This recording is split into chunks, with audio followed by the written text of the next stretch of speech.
Where is the wise man? Where is the scholar?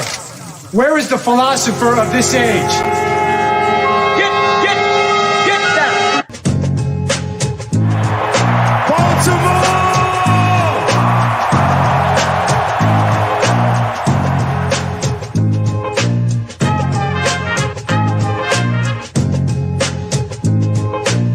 What are they giving? Everything out of me. They gonna get a Super Bowl out of me. Believe that. Believe that.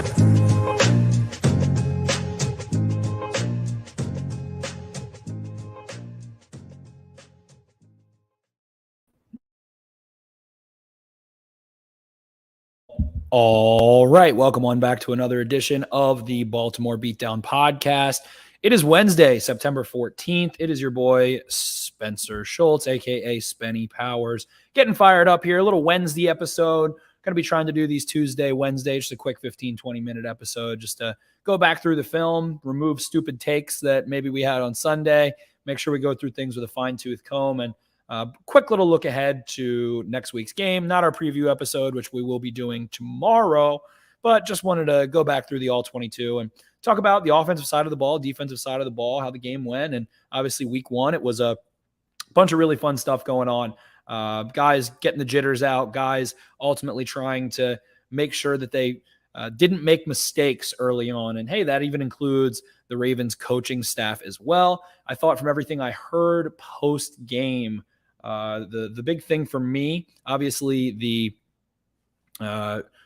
offensive operations were not good, and that has been a problem under Greg Roman. It is sort of a fighting dichotomy of, okay, well, we want to milk the clock, run the ball, sustain long drives, but at the same time, we're really decreasing the margin for error that we have. We touched on it on Sunday's post-game episode a little bit, but at the end of the day, the interesting comment from Harbaugh to me was that, number one, he did say it's something we definitely have to fix. He felt like some of the calls were long. He said Lamar did a good job getting them in. And then he went even in as much detail to explain the reason that the calls were long was because they didn't know what the Jets were going to do. They wanted to make sure that they had an answer for man as well as an answer for zone. So when you're trying to implement two calls, number one, you have to get your personnel in the field. The Ravens used very little 11 personnel, only a few snaps in this game. One of the highest splits of 12 and 13 and 22 and 21, all that stuff. So they went super heavy in this game, but still orchestrating a lot of different personnel packages, guys coming in, coming out, fullbacks, tight ends, backs, all that kind of stuff. Then number two, you have to choose both of those plays. All right, well, here's going to be our man answer. And then I have to pair it with the zone answer, locate my eyes onto those, read it to Lamar Jackson, maybe repeat it to him once. Then he has to go spit all of that back out. That's a lot. It was too much. So it feels like you're shooting yourself in the foot at times when you're being too cautious. It feels like it's sowing a little bit of doubt. And then not only does Lamar Jackson have to repeat that, he has to get it right, but then the receivers have to get it right. The backs have to get it right. Everybody has to get it right. There's a clip going around where Devin Duvernay kind of runs right into Mark Andrews' route. Isaiah Likely runs a little corner concept. I looked it up in Roman's 2014 playbook. Looked pretty similar to a concept they called shock, except Likely ran a little bit more of a corner than kind of a vertical or a seam route. But to me, that looked like, okay, we put in a man and a zone call, and maybe Duvernay runs the man call because he misinterpreted or misheard, whatever. He just did the wrong thing. It happens. Nobody's perfect. Runs into Mark Andrews' zone. So those kinds of things aren't going to help the spacing issues that you have when you're kind of sowing doubt into the conception of the play a little bit. However, I did really like what I saw offensively in a few different aspects. Number one, I really liked the stack combination of Andrews and Duvernay. They were put together quite a few times. One of those plays resulted in Duvernay kind of getting really physical about 5 yards downfield. A corner tried to step to him at the stem, and Duvernay just rocked into him, and it let Mark Andrews run right underneath of him for a quick 5-yard out. I think that Duvernay's physical presence and what he can bring, the Ravens use him as a move blocker a lot of times, some of those things. So, ultimately is a fun way to pair a more physical receiver. We had seen Hollywood and Andrews put in those stacks quite a bit, had some good things, had some bad things. But at the end of the day, some of the same issues we're probably going to see for the rest of the season, and why people rightfully have a lot of criticism of Greg Roman in some of those things. I think that's all deserved. So at times, you do want a little bit more rigid structure. Hey, we're making our guys have to think a lot in week one. is what that kind of sounds like. The whole man versus zone call, having 2 calls in at the same time, a lot of thinking. But on the other end of the spectrum, we end up seeing a lot more under center offense than we really have ever seen from this iteration of Greg Roman's offense with Lamar Jackson under center. We end up seeing them run about 11 plays from under center. I think they threw the ball 4 times. One of those called back due to an offensive penalty. I can't recall right this second, but called back, and we saw them push the ball downfield a couple times. We saw a great slip screen where you get Tyler Linderbaum and Kevin Zeitler out ahead of the play and have 2 guys that are actually nimble in space.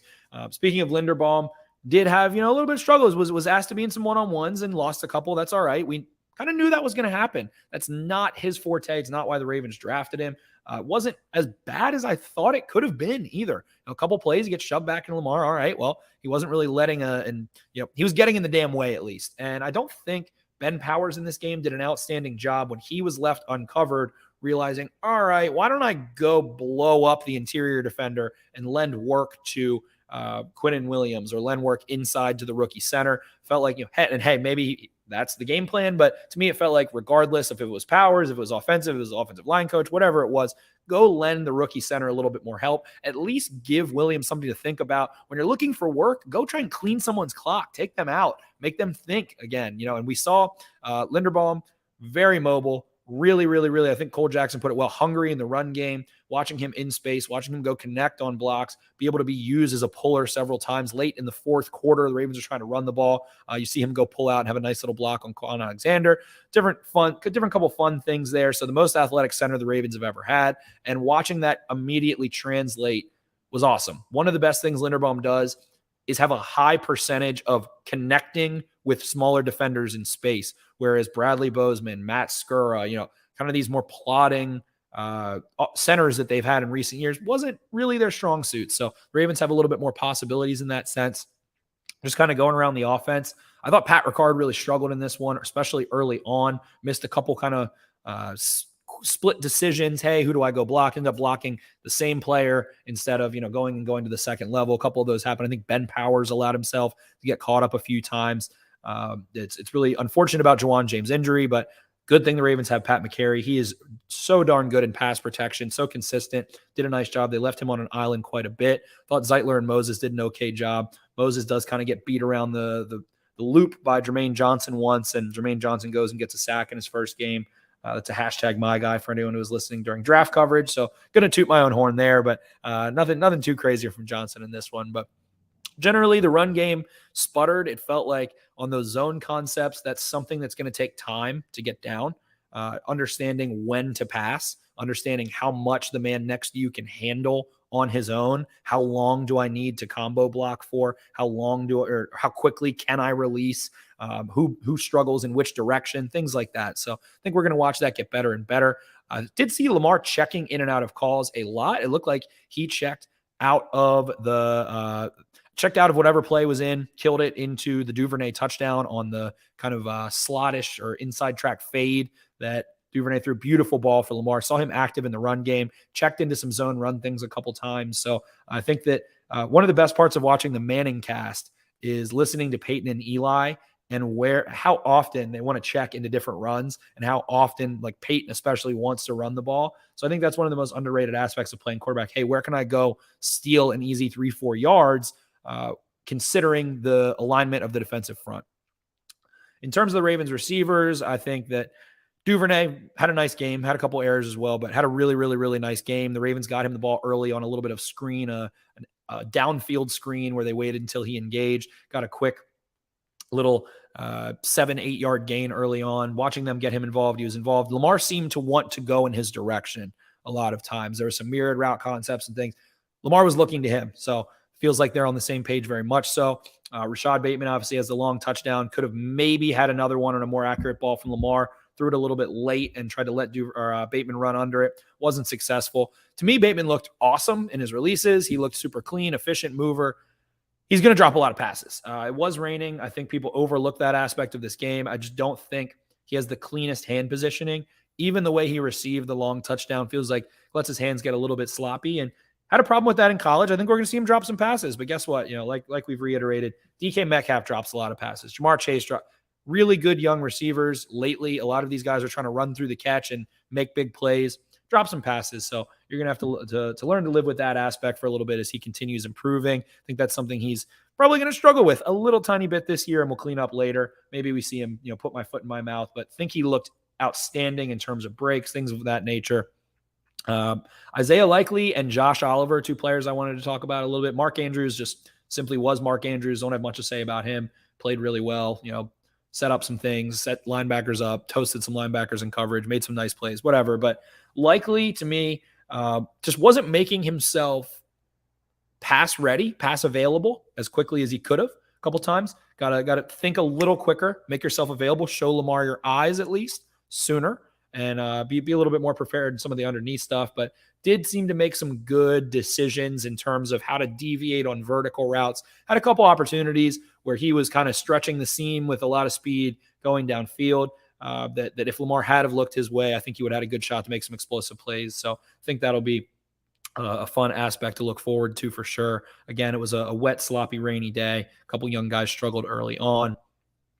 Then Josh Oliver, to me, the run game, he's not going to be a world beater at all. Nick Boyle is going to be the superior run blocker. It was weird to see them pick him or activate him in lieu of Boyle. But at the same time, the man was flying down the football field, running with bad intentions when he was carrying the seam. A lot of it was decoy stuff, and he was still running like a Clydesdale, just booking upfield. Huge, huge, huge target, huge hands. I'm curious to see if Lamar looks his way. Doesn't feel like he's someone that Lamar super trusts to kind of go make a play, but we'll throw it to him if he's open, things of that nature. And then I guess that kind of brings us to Jackson himself. Thought he was timid. Thought it was kind of similar to what we've seen in some ways in terms of him wanting to really sit in the pocket to week one the last couple of years. In Vegas last year, he was forced to start making plays with his leg. Ronnie Stanley and Alejandro Villanueva getting torched by the Raiders front of Ngakoue and Max Crosby. And so he had to start taking off. They called some more design runs in some key situations. Ravens had a couple in this one. I think Lamar was really looking to kind of just go get first downs in this one as opposed to making huge plays a couple times. Overall, read-wise, wanted to get the ball out quickly, wanted to be safe early on. Then I think he started to feel his protection was sound enough to allow him to move. They start moving him in some boots. I thought the boots were a really nice touch. They were not leaving an unblocked defender on the boots. They were sealing the defender inside with a tight end and giving Lamar a running head start, which I love because Lamar has to think so much in the run game usually with the options and the bashes and all those kinds of things, the RPOs. It's Lamar reading something and having to make the right decision. In this, the decision's already made. If they're running a zone play or a boot play, maybe he sees something pre-snap and can kind of, give a word, give a check and say, okay, this is going to be a boot or this is going to be a zone. But once the play is in and the ball is snapped, he's just simply executing. There's not some big decision that he has to make. It's taking that away and allowing him to play fast, play clean, giving him some easy reads, some open targets in the flats, moving the defense laterally, giving them something else to think about. As I've said so many times on this podcast, the biggest thing to be a successful offense, in my opinion, is being multiple and being able to really run any style of offense, run a little bit of West Coast, run a little bit of under center zone boot stuff, run some power, go spread things out, be able to push the ball downfield, go on empty. When you can do multiple things at a basic level well, then it just gives the defense more to think about, and it prevents defenses from having answers that they can lock you and you can't get out of it, and you start panicking and getting really frantic trying to do weird things that aren't in your comfort zone. So year 4 of the Roman Lamar offense, we see much more under center. We thought that was going to happen last year. Lamar misses the first 10 days with COVID of camp and feels like that put a definite cloud over being able to run that. They're playing catch up, couldn't install new things. So I think this is really exciting, really fun. I think the run game is going to take a little while to get going. J.K. Dobbins was an outstanding zone back at Ohio State. I think he did really well in some zone concepts. As a Raven, while they didn't run a ton of it, they always have run a good bit of zone, enough to throw out, 5-7 runs like that a game. Not a ton of outside zone, more inside stuff, but being able to allow Dobbins, if he's able to return to, what's projected 85% of explosiveness, whatever it is, then I think those will be some good runs for him. Kenyon Drake was a little bit better than I thought. upon first glance when I was watching the game live. That's why I said, I'm probably going to walk this back on Sunday. And here I am walking it back on Sunday after Sunday. Drake, to me, looked good in power, made some nice decisions, looked a little bit explosive. I like Mike Davis being able to do a couple nice things there. The plays that were blown up were generally because of the offensive line not being able to get some push and be able to stagger out the gaps and give some clear lanes. So I think the backs were fine. I think they were average. Okay. Drake showed a couple nice things, a couple penalties, called back some nice runs at the end. James Prochet has one. Isaiah Likely has one. So that certainly didn't help. But was impressed with DeMarcus Robinson for the most part. Lamar throws the late interception. Feels like he just kind of used all upper body, and that's why that ball fell a little short. Reed was in fine position coverage-wise anyway. So I guess that kind of wraps it up for the offense. I did schematically, again, like the boot, like the zone stuff. Felt like they were doing a much better job, an even better job, which is something that I think Steven Ruiz of The Ringer or USA Today, wherever he is now, has kind of criticized in the past, saying when you run motion, you can't use that player to attack vertically, which is simply untrue. The Dolphins, who we'll get to tomorrow, like to bring Tyreek Hill in motion, have him charge off the line of scrimmage. Ran a couple times where he would go completely vertical and then stop and turn around for a comeback. So the Ravens did that with Devin Duvernay a couple times last year, did it again this year. Saw Rashad Bateman go in motion on the first play of the game, get him the ball early on, get him involved. So I think they did a good job incorporating vertical motion routes where you bring someone, get them a little bit of a free release, and then are able to attack downfield in some ways.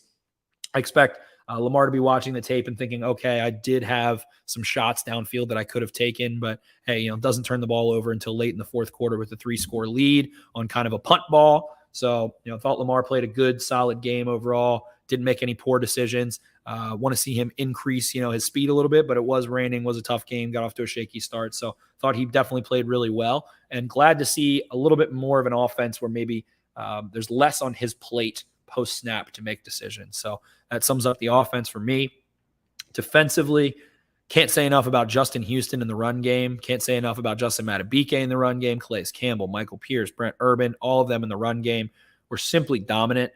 Justin Houston, I think, has become an extremely underrated run defender. Not only what happened this game, but last year he was someone that set a really good edge, crashed when he was unblocked, able to diagnose, go make plays. Thought he was awesome. They're going to have to rely on him a ton. We also saw Malik Harrison, I believe, get about 22 snaps in outside linebacker alignments.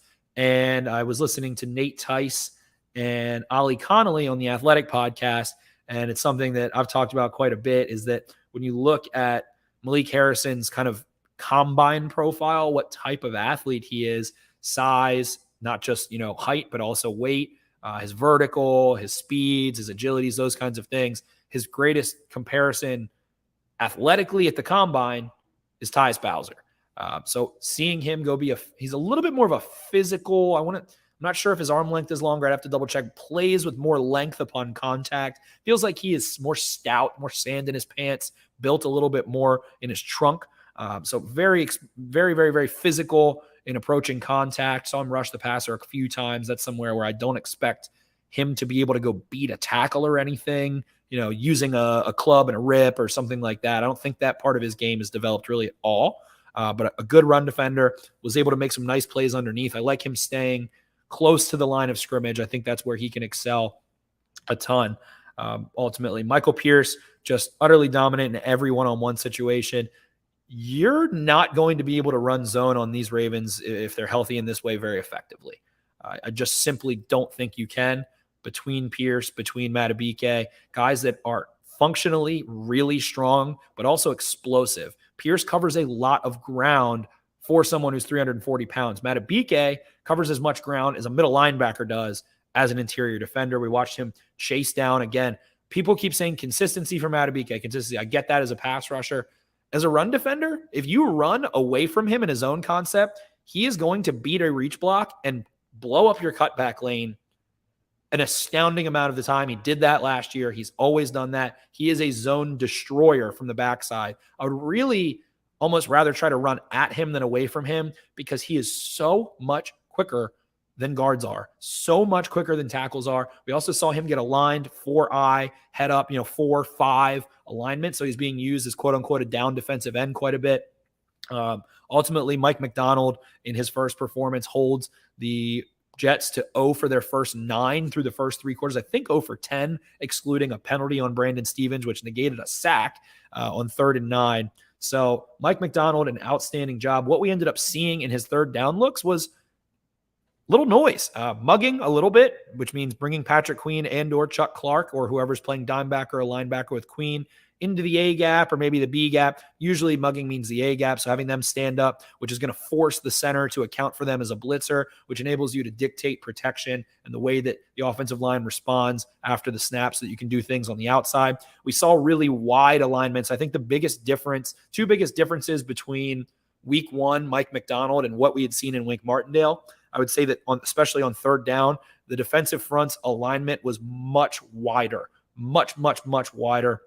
Odafe Owe started getting out really wide. They gave a lot of help to Max Mitchell with Tyler Conklin and some tight ends. So as the tight end keeps chipping Owe, he gradually keeps getting wider and wider and wider to the point where he's one-on-one with the tight end, or the tackle has to really kick set, really vertically set, cover a lot of ground to go make a play. And we saw Owe basically immediately with speed beat Tyler Conklin inside. Max Mitchell couldn't go get him, and Flacco has to throw a ball in the dirt immediately. Owe, people said he was very quiet, but if you're getting chipped a ton, I don't think he was great in the run game. If I had to say someone on that front didn't have, a standout performance, I would say Owe. Saw him putting his eyes down upon contact. I don't think he did a good job of peaking once he had stacked. The classic coach speak is that you want to stack the block, aka lock out with it, peak where the ball is, and then shed after the ball carrier. Don't think he did a good job peaking in that sense on Sunday from a very elementary standpoint, as a basic way to put it. But did do some nice things pressure-wise, did create some havoc. The Ravens' defensive front really just absolutely overwhelmed the Ravens. Joe Flacco was awful. I can't say enough how poor Flacco was. Not really resetting his feet, not really showing a lot of fight or chutzpah, as the chosen friends would say, to reset, make reads, push the ball downfield, any of those things. So not a strong day from Flacco. But like we said in the pregame, what do Ravens fans know? If you hit Joe Flacco a couple times, he turns into Ray Romano with football. So it's exactly what we watched happen. The other thing I would say, aside from the wide alignments, that was a little more different was that the Ravens use a lot more split safety looks and a lot more quarters coverage. According to SIS, I think they ran 13 quarters coverages, which is a fair amount as opposed to Wink Martindale. So those, we end up seeing them put Kyle Hamilton in deep alignments mostly when he was on the football field. Once the game was up, once it was the second half, Ravens ran pretty much exclusively dime. So, hey, maybe they're going to put my foot in my mouth. I expected them to run a little bit less dime. Maybe end up having someone who wasn't Chuck Clark be the green dot, but he is. So he's not coming off the field. Marcus Williams isn't coming off the field, and they're going to get Hamilton on the field. So that's 3 safeties, and the Ravens are going to run a lot of dime with that, especially in passing down. So Hamilton and Williams being able to rotate. It felt like they're more comfortable dropping Hamilton and rolling Williams into man coverage to be able to go attack more so, while leaving Hamilton to just be long. And people think he's not fast of his 40, but he can cover some ground. So it felt like they were more comfortable in those situations. Hamilton was very antsy in the beginning of the game, missing a couple tackles, flying in out of control. I didn't really love the effort nor the technique on special teams. From what I saw live, I haven't watched special teams on all 22, so probably going to make an ass out of you and me by assuming, but didn't love what I saw there. But then I thought he settled in really nicely, especially in the second half. First game, rookie jitters. He's on the field a ton in the second half. It was really nice to see him get involved and them trust him. I think that Marcus Williams was dominant, outstanding, great overall. So quick, diagnosing so fast, so effectively, calling out routes before they happen, funneling things, helping other players understand where the ball was going, and then attacking and ending plays, chasing down guys from behind, all kinds of things. So the Ravens have every bit of a top 5 free safety in this league in Marcus Williams. Great signing and immediately paid off. On the interception he had, people say, the receiver fell down, and the weird faction of people that still want to defend Flacco, even though he clearly is nothing close to the player he once was. But, the ball was high and Williams drove on it out. It knew where the ball was going. It looked like it was a quarters. And Williams just triggered on it immediately before the receiver even fell down. It was a high throw and he went up and grabbed it. I don't even, if that receiver was there, I think it's still 50-50 that it was an interception. So Williams played outstanding. Chuck Clark played outstanding. Patrick Queen definitely, started trying to use it. They use him a little bit as an outside linebacker. It was fun to see him not come off the field. Obviously, that late Michael Carter dropped touchdown on him. What people don't realize is that was like a 14-play drive, whatever it was, a very long drive. And Flacco was directly targeting Patrick Queen, threw 3 passes to Bryce Hall on that drive. Queen was in tight coverage on all 3 of them. Then at the very end of the drive, you can see him bent over, gasping for air. He's not as active. His feet don't move immediately on the snap. Michael Carter eats him alive. So he was not up to snuff on that rep. But there's a lot of really good reps against the backs. A lot of him chasing down some bubble screens, some swing passes, some quick flat attacks. Thought he played really well, blitzed really well. They blitzed him a ton.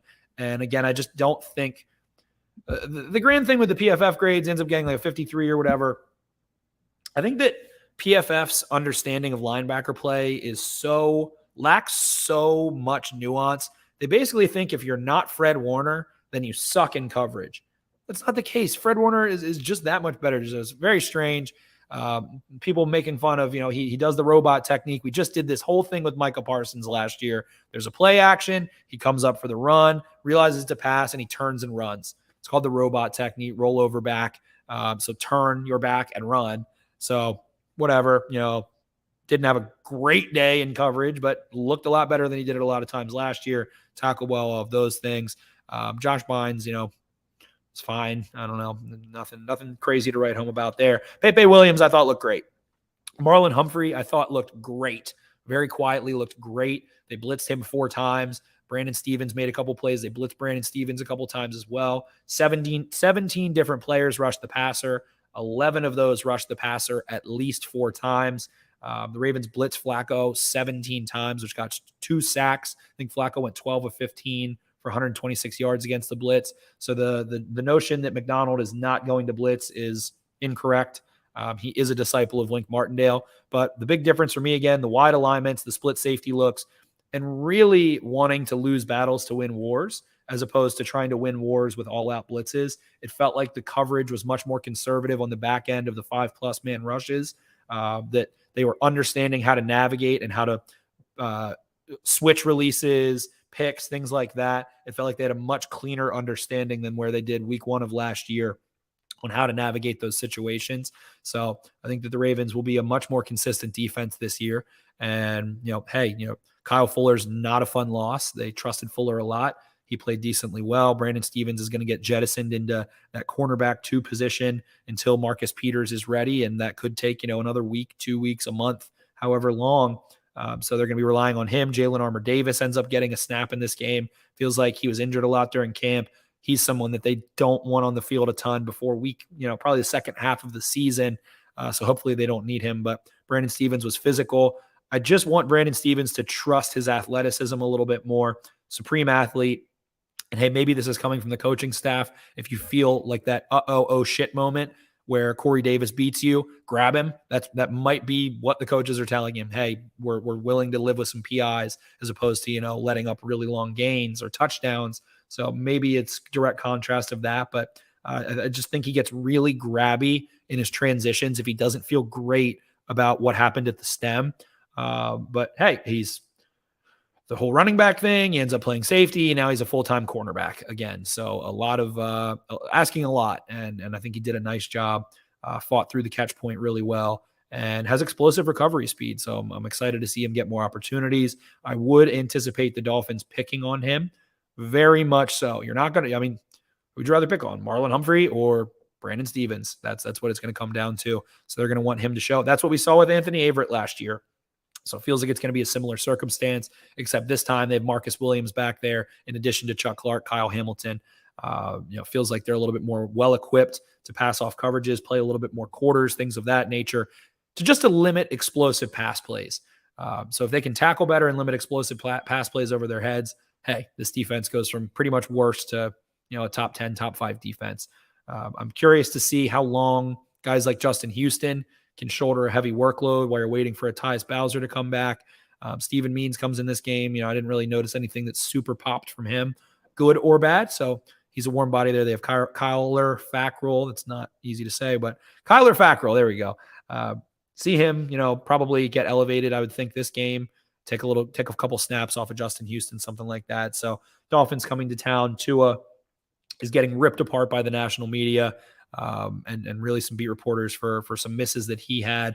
Their offensive line, their right tackle Austin Jackson's out. They just signed a right tackle. Sounds like he's going to be out for this game. I think the right side of their line struggled. Their interior line struggled a lot outside of Connor Williams, their center that they signed from Dallas. So their run game sounds like, from what Mike McDaniel's comments were, they were not very happy with. So they're really putting a lot of weight on Jalen Waddle and Tyreek Hill, and that's why they have those guys. So if you can contain one of those two players, I think the Ravens can win this game. We'll get into that a little bit more tomorrow. Defensively, they've got some serious dudes. The Ravens know that all too well. They don't have Byron Jones, which is a huge loss. They do have Christian Wilkins, Xavier Howard, Javon Holland, a lot of guys that can go make some plays. We'll get into that a little bit more tomorrow. But I watched a little bit of Dolphins tape. I'll get into it more tomorrow. We'll leave it at that. But that's really what I saw on film. This run game, I think, will be in a better spot. Can sort out a lot of things. Week 1, rainy game, going to be at home. Curious to see if J.K. Dobbins is activated for this one. He kind of went on the purple playbook on WJZ. And what I didn't realize is that he has never played in front of a Ravens home crowd. 2020, he has COVID, or 2020 COVID restrictions prevent fans from going to games. So no home crowd. Tears his ACL August of 2021. No home crowd for him. And so I think he's super eager. Well, he is super eager is what he said, to get back on the field and to be able to play in front of a home crowd for the first time in Baltimore in year 3 for him. So, he's been waiting for a while. I'm curious to see, if he's able to go this game. But I think the longer that you can go without him, without Ronnie Stanley, without Marcus Peters, and if they're able to win this game without any of those 3 players, I think they're in damn good shape. Those guys have a better likelihood, the further they wait a little bit, of staying healthy, the longer they get to practice, the longer they get to feel comfortable, and get really up to speed in practice. So not sure who we see this week. I feel like Ronnie Stanley probably still a week out. Marcus Peters, J.K. Dobbins, maybe we see one of them, but I think the Ravens would way rather be conservative with those two and feel good about where they're at as a team and a roster as those guys are still recovering, so to speak, or still integrating back into playing speed. So very curious about all of that. We'll get into it more tomorrow. We're supposed to have Dan Oyefusi from the Miami Herald. Jake, of course, will be on, but he's twerking from the office during the day, so he can't join me for these day episodes. But we'll get into it tomorrow, get our predictions in, and cover a little bit more. So thank you so much, everyone, for joining me. I guess I'll go through a couple comments here. Let's see. I want as much Linderbaum run screen blocking as I can. He's an absolute highlight reel already in the run game. Yep, he's great in space. Did you see Sauce breakdancing after slipping in coverage? Not hating, but it was pretty funny. It definitely was pretty funny. Do the Ravens waive Jawan? They probably will allow him to rehab as much as they want. There's really not a benefit to waiving him. He'll just go in the IR, but yeah, they can. He's done as a Raven, I would say. And Mark, if Pat Ricard gets his head out of his butt in the run game, we will be really good. They need him right now to be sharp, especially if Boyle isn't going to be active. So it's tough. Like I said, Oliver's running fast, running hard, and Oliver's going to give you more in the pass game downfield than Boyle will. So Boyle, at the same time, it feels like Lamar trusted him on underneath stuff, scored a couple touchdowns, flips him the ball, converts a couple first downs here and there. So I think Boyle's chomping at the bit to get back on the field. I'm curious to see what the Ravens do this week, but we'll cover that tomorrow. Thank you so much, everyone, for joining me. Appreciate it, and we will talk to you later. See ya.